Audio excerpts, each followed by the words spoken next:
This is Peter speaking. I'm pleased to say we can all see you. You're silhouetted against some glass in the background, so we are literally looking at the silhouette. But I guess that's as good as it will get. So what I'm going to do first of all then is just first of all introduce you to the audience here in New Zealand. And then perhaps if I can ask you to provide a little bit of background to yourself, your role at the Innovation Canter, and a little bit about Western Growers, and then we can begin to ask some questions. So, sure. That's great. So, ladies and gentlemen, this is Dennis, who heads up the Western Growers Innovation Canter in Salinas.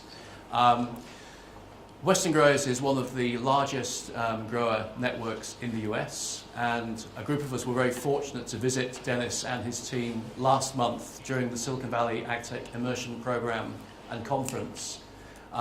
I'm very pleased to say that there are already 2 Kiwi AgTech companies that have a presence in the centre, Biolumic and TrackMap.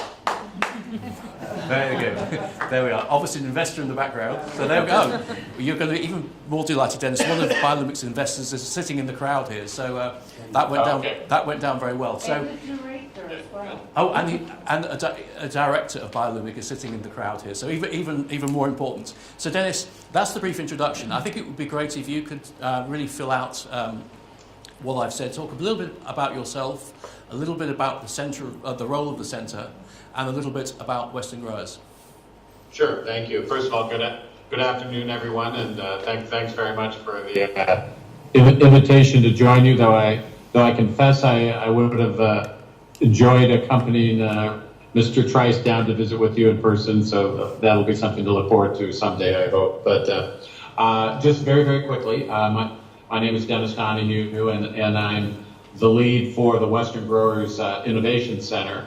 But I'm also I'm a produce guy, as we like to say up here, for some 30 plus years. I've worked for a number of the local companies, Fresh Express, the old Fresh Western, which we now know as Church Brothers here, and then I ran Royal Rose, which is a specialty vegetable grower shipper for 15 plus years. So I'm an ag guy, and then during that time I also served as chairman of the Central California Grower Shipper Association, which is one of the large local trade groups, more so the business arm than, let's say, the farm bureau. And then I also had an opportunity while in produce to serve as the mayor of Salinas for 6 years, 2006 through 2012. And one of my focuses was to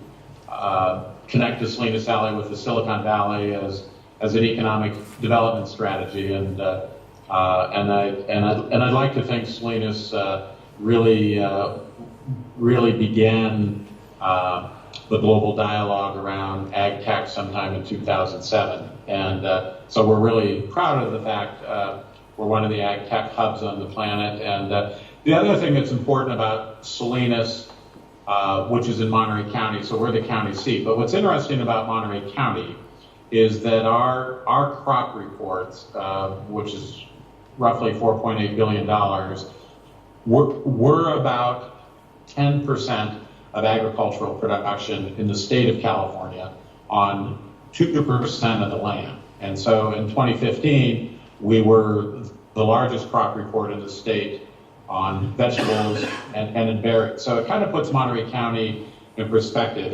It's a really unique laboratory or petri dish, as it were, for specialty crop agriculture. And not only do we do what we call the specialty crops or row crops, which would be the broccolis and lettuces, that sort of thing.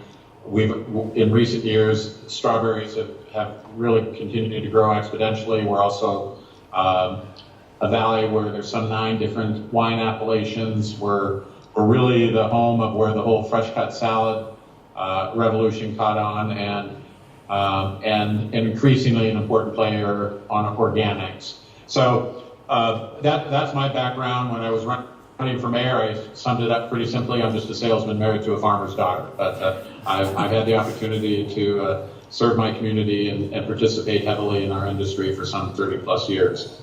The Innovation Center was conceived actually several years ago. It was part of an initiative when we began to work more closely with the Silicon Valley. We knew in terms of having an innovation strategy that logically we would have to have a center and a place to innovate. And then in 2014, Bruce Taylor, who happened to be serving as the chairman of the Western Growers Association, and I think to his credit and to the Western Growers' credit, because it was kind of a unique move for a trade group, as the group considered how do we best meet the collective challenges of the industry, and we've identified, and I'll quickly share what we view those priorities are.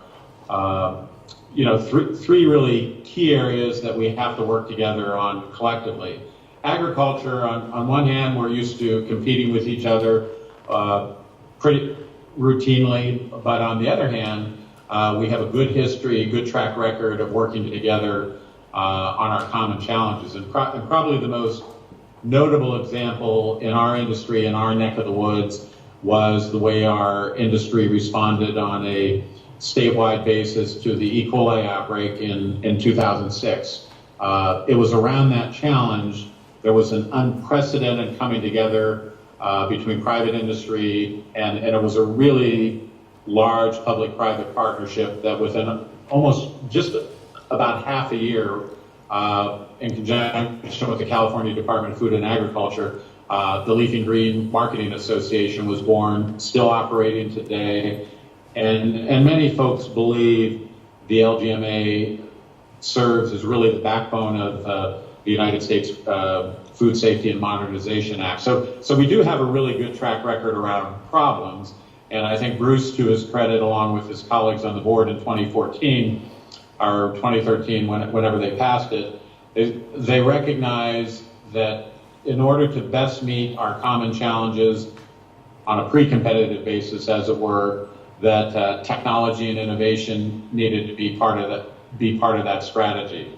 And so the physical component of that strategy is the Innovation Center. And Salinas is where Bruce, as part of his support and his new corporate headquarters, which is where we're housed, we have the benefit of just a terrific facility, new corporate headquarters, and logically, the innovation capital of the planet, and we think the Silicon Valley is still kind of the pixie dust brand of innovation. So that idea of the center being located in the Silicon Valley because we're immediately south made some sense, and that it was also important to be located in a downtown setting where young entrepreneurs could have services available and that type of thing. So just about over a year and a half ago, the center opened up, and we really kind of started organically with the idea. We had 6 residents at the time. Since then, we're at 35 plus and 5 pending, and our goal is to have kind of a working number of 50 plus or so, give or take. And as you know, folk, and that's got to be a dynamic number. It's not a static number, because hopefully people are either growing or making progress. We're not fans of fail fast, and then try again type of thing. We want everyone to do well, but we've actually had a fairly stable group in, and so we're pleased about that. And so our goal is to get to around 50. And as Peter pointed out, we've really kind of got 3 elements in terms of company profiles. Monterey County, while it's prodigious on production agriculture, we're certainly don't have, because it's a relatively small county, big land mass, but depending upon what population report you like, there might be 435 to 450,000 people in the entire county. So we certainly don't have the bandwidth that we're going to get 50 local companies. So A lot of the talent, a lot of the innovation, as you might expect, comes out of the Silicon Valley.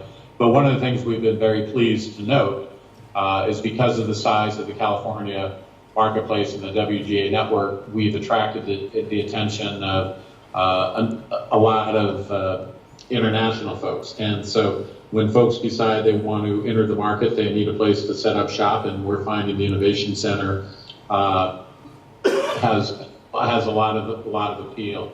Let me quickly fill you in on the Western Growers Association. It's a trade group that has about 3,000 members.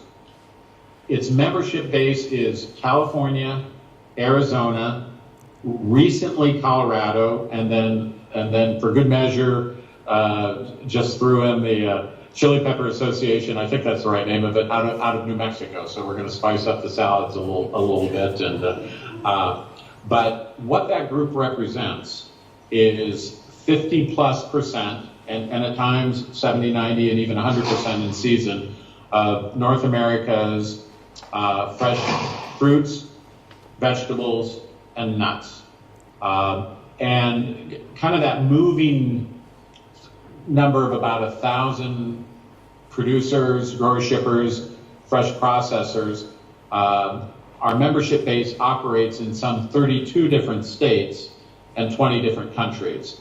So it's a really unique platform around what we think the industry's challenges are. And our focus is an innovation center, and I like the name.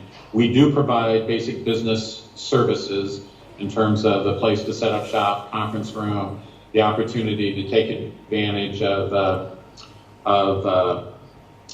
access to our growers network, and the marketing support we can provide. But I think the critical thing is that we're focused on rapid commercialization of technologies that can support our priorities. Now, the membership in here, or the residents, are not limited to those priorities, and folks who might have slightly different priorities, we understand everyone who comes in our line of sight has expectations of some sort of form of customized engagement with the network. We understand that, we support that, but the priorities are, we continue to be very focused on food safety, and that's an ongoing effort. But one of the things I point out to folks is, food safety before 2006 was a department. Since then, it's been a boardroom consideration, and that's never changed.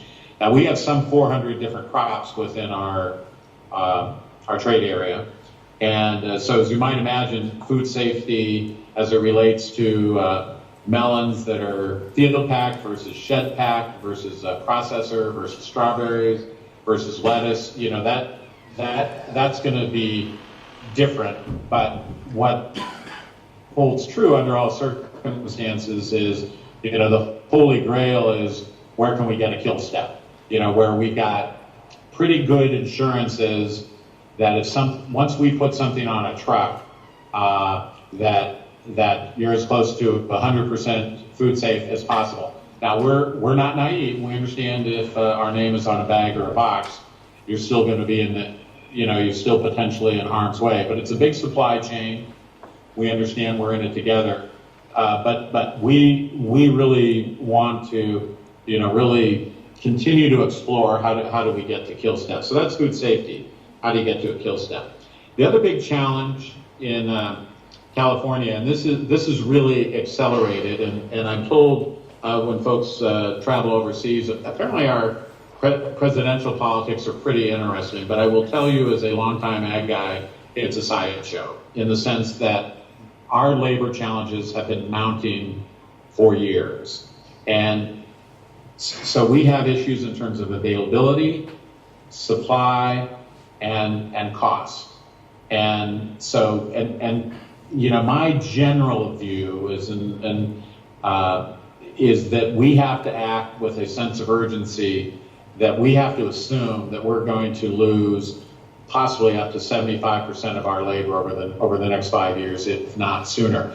And even if labor is not available, we still may need to be able to automate as much as possible to keep costs in line because of rising costs across, whether that's regulatory, minimum wage, overtime, et cetera. The simple fact is, in order to remain competitive, this issue of labor is serious, needs to be addressed head on, and is really probably the most critical thing.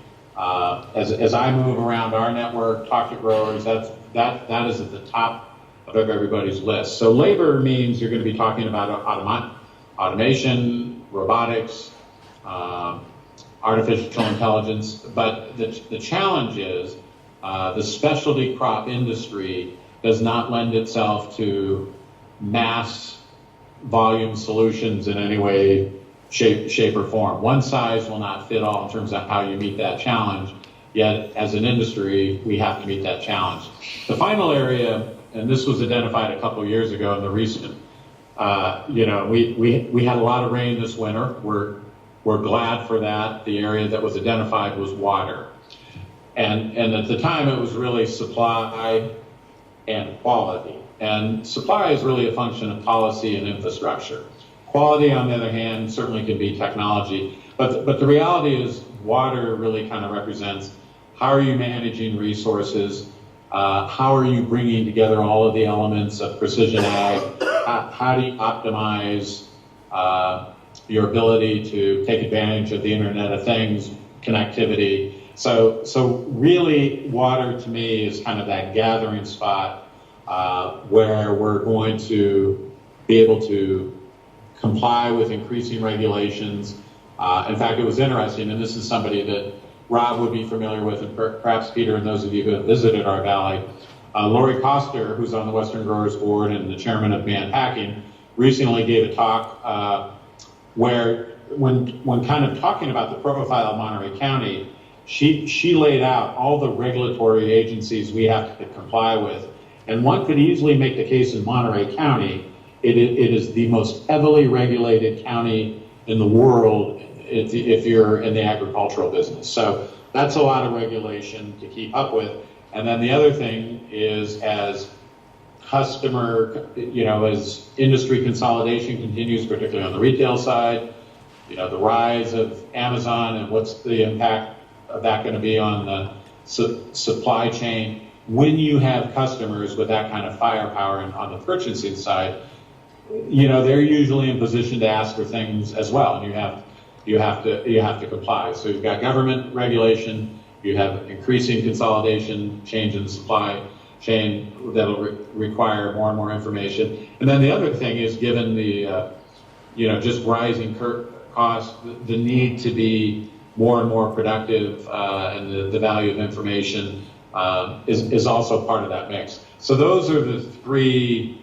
priorities that the industry identified. So we kind of shifted the Innovation Center in terms of we have folks in here that are doing looking at vertical farming, looking at energy, looking at solar, and that's all good. And then various ways for dealing with the quality of the soil, crop enhancement, all good, all welcome, and we want to create that type of access. But those are the priorities of the center. So our outreach will have a particular focus on the robotics piece. But we really are very, very mindful of, at the end of the day, given the scale of Western growers, because we're also we're getting closer and closer to being 50% of North America's organic production as well. And all of us are out of the Salinas Valley. And really that kind of that tier I talked about in California, most of us are year-round growers shippers. So there's no separation between Salinas and the desert. The reality is the Florida lettuce deal and the California deal are exactly the same. Our Central Valley guys are in Chile with their tree fruit deals. So we think it's a really unique platform and something that has a lot of folks that are interested in our market, or, for instance, coming from other parts of the world that are looking for opportunities to scale. So that's a little bit of who I am, the Innovation Center, and a little bit of background of Western Growers. Thanks very much, Dennis. That was a very comprehensive introduction. As you know, Dennis, one of your main members is Driscoll's, and Nolan Paul and his team have been out in New Zealand several times doing market validation and market research for Driscoll's to try and identify potential berry growers in this country. One of the challenges that New Zealand AgTech companies have is that a lot of their technology has been developed for what I might call New Zealand growing conditions and New Zealand pastoral farming. And what works here may not necessarily work with, say, some of the conditions in California, Salinas Valley and elsewhere. So one of the questions that I've got, and I know we've been discussing this, is the opportunity for Kiwi AgTech companies to use the Innovation Centre as a means of kind of market validation, so they can actually speak to some of your members to find out whether the technology that we have in New Zealand actually does have a market and the ability to scale in the North American market. Could you tell us a little bit about the Centre's ability to provide that type of support to inbound Kiwi AgTech companies? Sure. One of the things I think is really important, we have some business needs and we have a business model, and we certainly want to build our resident numbers up, but I also think it's important to practice what I like to call safe selling. Can we meet your expectations? And so if somebody's interested in the WGA network, what I would expect is we would sit down and go over what are you trying to accomplish. And typically what we're told is we want to meet some growers, we want to get some product validation. Is this a good idea? Even if it's not a unique idea, is it, will this work in the marketplace? And then depending upon what folks are trying to do, they may want to test for the season. The idea is to identify people that can help with the business objectives. Sometimes those business objectives we meet some folks who might be able to help us with this. We would put in play our network, and then based on the request of a company, some people say things as simple to me as, can you introduce me to 5 growers? Can you introduce me to 2 in Salinas and a couple in the desert? So, and the answer is yes, we can. And I also tell people that this is kind of a transitional year for us, but we've been able to keep up with it. We're setting up a more structured engagement process. So if somebody walks in and says, I need to talk to somebody in Yuma, 4 or 5 guys, or women, can you set that up? And the answer is yes. And the answer is yes, but we're building up a more sure off the shelf system. So that's typically what people are wanting. The other thing I would throw in, and this is something I've observed, and you've got from my standpoint, and Peter, we've had a chance to visit and get to know each other. But Rob Trice is one of the best global observers of the whole AgTech network, all over the globe. And I would say two additional things. The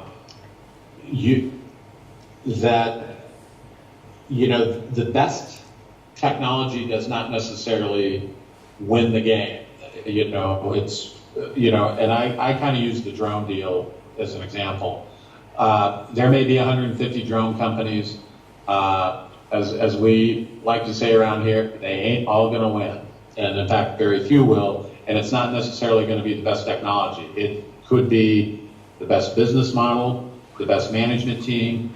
And the thing I would also share is, I think, as I've observed the AgTech landscape, that people know about the big players, whether it's Driscoll, Taylor Farms, but I think there's still a huge opportunity around who's going to get in there and really do the work, and this is part of our role to assist in this and develop and push down deep into that network of 1,000 plus. You know, a Driscoll opportunity in New Zealand is huge, but if somebody's got some technology, that's not where you want to stop in terms of, okay, I got Driscoll, I'm done. You want to talk to other people because that's part of the scaling thing. So I think it's important to understand business basics matter, management matters, and we hope we can facilitate those business objectives. The other thing is, and this is where, you know, you've got a great resource in having Rob down there. You know, our industry tends to be really, really preoccupied with what's in front of us. You know, we had Sammy Duda in here, who's today speaking to the residents, and he's the current chair of the WGA, and he talked about, you know, I tend to look at technology in terms of how do I make incremental gains, how do we engage in self-preservation, how do I make sure I'm still here tomorrow, and that's important, and that's an important pragmatic view, but we're not as good at looking down the road of what's coming, and that's something that tech, I think, is really much better than we are at as an industry. I mean, we have some smart players on the ag side who do that, but I wouldn't say that's universal. And I think the other thing is, I understand your neck of the woods and your commitment to position your country as an innovation laboratory. I think the whole food proposition, the ingredient proposition, what are the opportunities around a plant-based economy? In those sorts of things, we don't think about that much, and so I think you can bring some things to the party that will, I hope, cause us to think differently and have a little bit more of develop an opportunity mindset also. Now, typically that's where we compete around opportunities, but we're usually competing about, you know, this box of lettuce or that price or this packaged salad versus that. But in terms of new markets that are food related around our industry and what those 400 crops represent, I have a sneaky suspicion we can learn some things from you. And like I say, the fact you've got Rob down there is, that's a good topic to kick around a bit, I would think. Thanks very much, Dennis. We've got time for a couple of questions from the floor. So if I can just ask, so yeah, you might need to come a little bit closer to the microphone. Jump to repeat or jump into If you ask the question, it may be best to speak direct. You asked me, yeah. My interest is around unpacking the architecture of the innovation centre to a degree. You know, what is the value offering? Is it just the customer discovery piece, or is it an accelerator in itself? Or alternatively, is it strategic partnerships maintained with other accelerator programs in the marketplace? Who might you be? Okay, so the question, Dennis, is really around the innovation centre in terms of the package. The question was, you know, is it an accelerator? Is it simply a opportunity to connect with Western growers? So really, what's the scope? And I think in terms of answering that question, Dennis, it might be helpful if you can talk a little bit about the wider ecosystem within Salinas. So the role that people like the Thrive Accelerator plays, and, you know, one or two of the other aspects which make Salinas such a strong agri-tech hub. Well, yeah, if I understand the question is, yeah, this is fundamentally an innovation center that provides basic business services that I think is consistent with, you know, what other locales like a plug and play might provide, but the key is our proximity and connectivity to production agriculture, because I'm pretty familiar with all the players in the ag tech space, and at the end of the day, they all want one thing: a Western Growers member. And the thing that's important to recognize in terms of meaningful, organized access to the trade, only the trade can do that. I mean, I'm an ag guy. That's just kind of the way it works. Can you carve out a niche to get to some growers with various folks? Yes. But ultimately, you know, the agricultural industry. So the theory is that connectivity to our ecosystem and direct contact with growers, so you can kind of go right to the mark, is the value proposition, along with along with basic business services. Now we do provide we do programming, and so for instance, some of our sponsor, for instance, we have an accounting firm that will have come in and talk about tax preparation, etc. We have legal folks that might want to come in and talk about IP, but we work with we try and work on an affiliated basis with a handful of partners. So, for instance, we're in the middle of just prior to Forbes event, June 28, 29 in Salinas. We're in the middle of the Thrive folks who we have a working relationship. That's more of an accelerator type of concept where they put out an APB to a couple hundred, and a couple hundred companies responded worldwide. They narrowed that list down to 35, judged them down to 10. So the 10 finalists are now competing. They get a tech mentor and an ag mentor, and a number of those companies often end up in the center as residents. We just did an event in Fresno on the programming side. Rob was heavily involved with the mixing bowl. So we try and work with partners. We're not going to be all things to all people. Basic business services, we have the customer base. We've identified the priorities. We'll connect you with people who can help you validate your product and or help us solve our problems as an industry that we're trying to solve. Thank you, Dennis. I think our time is up at this end, but I'd just like to thank you for your views and contribution.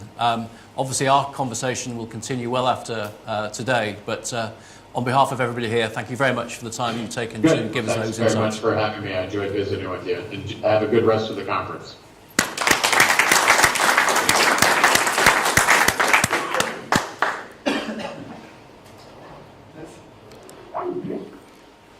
Sort of the FBI informant of